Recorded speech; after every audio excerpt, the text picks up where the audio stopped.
भैया सिरसा नगरी तो है ही धर्म की नगरी, और यहाँ पर तो इतने बड़े बड़े संत हुए हैं। सबसे पहले तो सिरसा जिनका बसाया हुआ है, जिनके नाम का सिरसा में डंका चलता है, हर एक व्यक्ति की जुबान पर, हर एक व्यक्ति के लफ्जों पर एक ही नाम होता है, सरसाई नाथ जी महाराज। मैं उनको प्रणाम करती हूँ और उनके श्री चरणों में प्रणाम करते हुए यही कहती हूँ कि इतनी भक्त तो मैं नहीं बन सकती, पर कुछ उनकी भक्ति का कुछ अंश हमारे अंदर भी, हम सबके अंदर भी आए, और ऐसे ही हम भक्ति की तरफ अपना कदम अग्रसर रखें और समाज को अच्छी प्रेरणा देते रहें।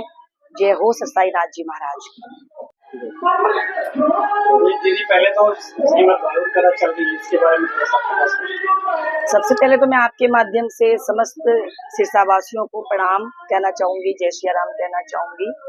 और सोनी समाज के द्वारा बड़ी सुंदर भागवत कथा सोनी धर्मशाला में हमारे भैया के द्वारा करवाई जा रही है, पूरे श्रवणकार समाज के द्वारा करवाई जा रही है।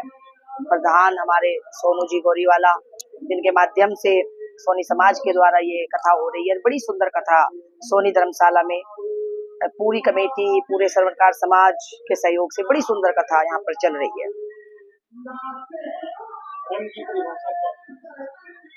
धर्म जहाँ सच्चाई है, जहाँ सत्य है, वही धर्म है। लोगों के मन में विचारधारा अलग है, क्या मानते हैं आप लोगों में?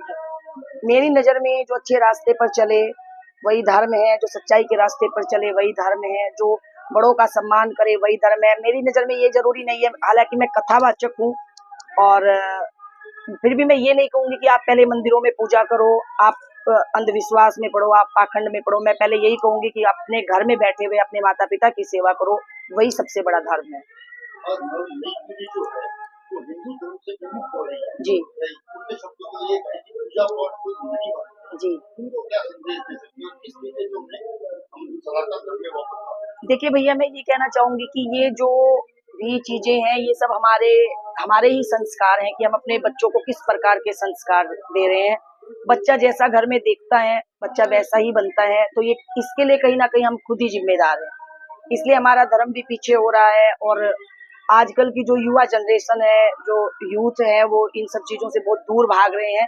लेकिन मैं मेरी कथाओं के माध्यम से यूथ को जोड़ना चाहती हूँ, और जहाँ तक मेरा प्रयास है तो कोशिश है, आप स्वयं भी आप देखेंगे कि मेरी कथा में यूथ ज्यादा होता है। जी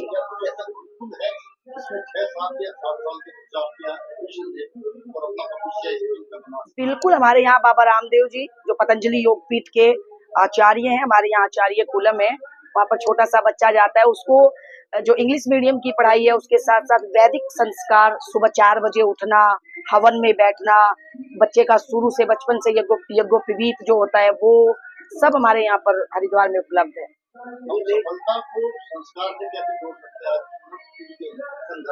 अगर बच्चे में संस्कार होंगे तो वो अच्छे मार्ग पर होगा, और अच्छे मार्ग पर होगा जो इंसान, जो भी अच्छे मार्ग पर होगा उसको सफल होने से कोई नहीं रोक सकता।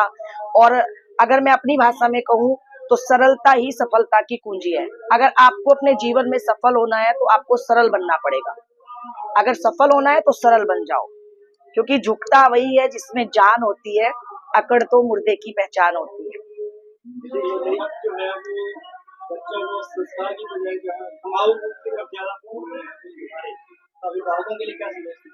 अभिभावकों को मैं यही कहूंगी कि अपने बच्चों को ज्यादा से ज्यादा कथाओं में जोड़े।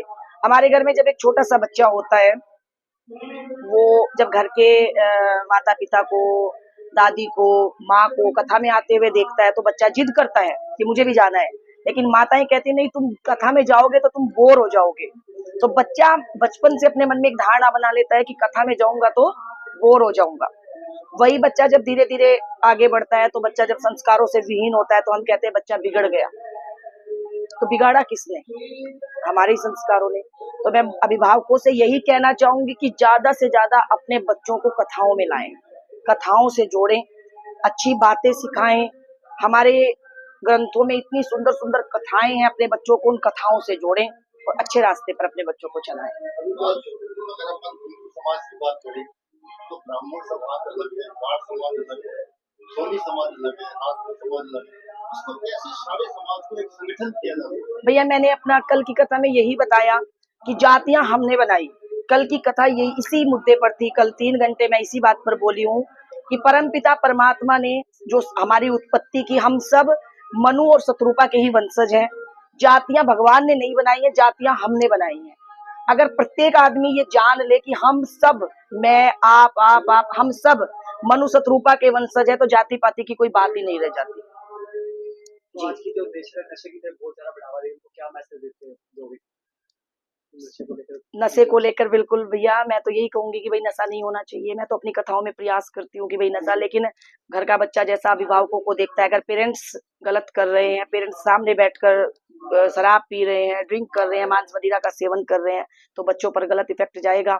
तो आप कल को जब आपका बच्चा बड़ा होगा, वो नशे की तरफ जाएगा, तो आप उसको रोक नहीं पाओगे। तो उसके लिए समझाने के बजाय जब हम किसी की तरफ एक उंगली करते हैं, तो 3 उंगली हमारी तरफ होती है। पहले खुद को सही करें, तब अपने बच्चों को हम सही सिखा पाएंगे। तो मैं यही कहूंगी, सबसे पहले बड़े नशे से दूर हो, तो आने वाली जनरेशन खुद ही नशे से दूर हो जाएगी। सिरसावासियों क्या कहना चाहते हैं? सिरसावासियों से मुझे बड़ा प्रेम मिल रहा है, और मैं पहली बार आई हूँ, तो मुझे पता नहीं था कि इतनी संख्या में मेरी मातृशक्ति यहाँ पर पहुंचेगी। मैं समस्त सिरसावासियों को आपके माध्यम से प्रणाम, थैंक यू और अभिवादन करना चाहूंगी।